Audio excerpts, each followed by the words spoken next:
കോൺഗ്രസിൻ്റെ നെടുംതൂണായ അവരുടെ സംഘടനാ ജനറൽ സെക്രട്ടറി ഡൽഹിയിൽ തന്നെ തുടർന്ന് കോൺഗ്രസിനെ ശക്തിപ്പെടുത്തുന്ന ഒരു സാഹചര്യം തുടർന്നുമുണ്ടാകുന്ന ഒരു തെരഞ്ഞെടുപ്പ് ഫലമായിരിക്കും കേരളത്തിൽ ഉണ്ടാകാൻ പോകുന്നത്.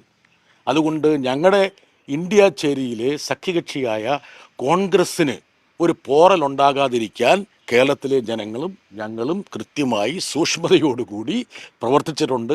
അതുതന്നെയായിരിക്കും വോട്ടെടുപ്പിന് ശേഷവും വരാൻ പോകുന്നത്. അതുകൊണ്ട് ദേശീയ കോൺഗ്രസ്സിന് ഒരു കാരണവശാലും ഒരു നഷ്ടം സംഭവിക്കില്ല എന്ന് ഞങ്ങൾ ഉറപ്പുവരുത്തും. അല്ല, അപ്പോഴും ഈ കെ സുധാകരൻ നേരത്തെ ചെന്നിത്തലയാണ് മുഖ്യമന്ത്രി പറഞ്ഞിരുന്നത്. ഇപ്പൊ കെ സി വേണുഗോപാലായി, ആർക്കൊക്കെ അവസരങ്ങൾ ഉണ്ടാവാം? ഒന്നാമത്തെ കാര്യം, മെയ് 4 വരെ ഇവർക്കൊക്കെ സ്വപ്നം കാണാനുള്ള ഒരു സ്വാതന്ത്ര്യമുണ്ട്. കഴിഞ്ഞ തെരഞ്ഞെടുപ്പിന് ശേഷവും ഇതുപോലുള്ള ഒരു ഇടവേള ഉണ്ടായിരുന്നു ഇല്ലേ ശരത്തെ, വോട്ടെണ്ണാൻ വേണ്ടിയിട്ട്. ആ സമയത്ത് എന്തെല്ലാം സ്വപ്നങ്ങളാണ് ആൾക്കാർ നെയ്തെടുത്തത്.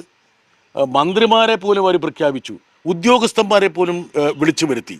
അപ്പോൾ കഴിഞ്ഞ പ്രാവശ്യം നടന്ന ആ ഒരു പൊറാട്ട് നാടകത്തിൻ്റെ ഒരു ആവർത്തനം നടക്കുകയാണ്. പിന്നെ കെ സുധാകരന് ചില കാര്യങ്ങളിൽ കണക്ക് ചോദിക്കാനും തീർപ്പ് കൽപ്പിക്കാനും ഉണ്ട്.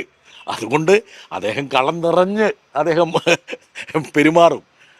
അദ്ദേഹം ഇനി വൈകാതെ തന്നെ ഈ രംഗത്തേക്ക് വരുമെന്ന് പറയാൻ പറ്റില്ല. എന്താ കാരണം വെച്ചാൽ കെ സി പിന്നകത്ത് അദ്ദേഹം പറഞ്ഞിരിക്കുന്നത് വളരെ കറക്റ്റാണ്. കെ സി വേണുഗോപാലിന് കേരളത്തിലെ കോൺഗ്രസിൻ്റെ നായകത്വം വഹിക്കാൻ കഴിയുമെങ്കിൽ പിന്നെ അതേ പദവിയുള്ള പദവിയുള്ള കെ സുധാകരന് പറ്റില്ലേ? അപ്പം ഇനി വൈകാതെ അദ്ദേഹത്തിൻ്റെ അനുയായികൾ പറയും, എന്നാൽ കെ സുധാകരൻ തന്നെ ആകട്ടെ, കെ സി വേണുഗോപാലിനാകാമെന്ന് പറഞ്ഞപ്പോൾ കെ സി വേണുഗോപാൽ എതിർത്തില്ലല്ലോ, എന്നാൽ കെ സുധാകരനാകട്ടെ എന്ന് പറയില്ലേ? എന്തായാലും ഞാനൊരു കാര്യം പറഞ്ഞല്ലോ, ദേശീയ കോൺഗ്രസ്സിന് ഒരു ക്ഷീണം സംഭവിക്കാൻ വേണ്ടി കേരളത്തിലെ ജനങ്ങളോ ഞങ്ങളോ ഒരു തരത്തിലും ഞങ്ങൾ അനുവദിക്കുന്നില്ല. അദ്ദേഹം ഒരു നെടുന്തൂണായിട്ട് ഇനിയും കോൺഗ്രസിൻ്റെ ദേശീയ രാഷ്ട്രീയത്തിൽ തുടരണം. പ്രഥമ കുടുംബത്തിന് എല്ലാവിധ താങ്ങും തണലുമായി കെ സി വേണുഗോപാൽ ഡൽഹിയിൽ പ്രവർത്തിച്ചു കൊണ്ടേയിരിക്കണം.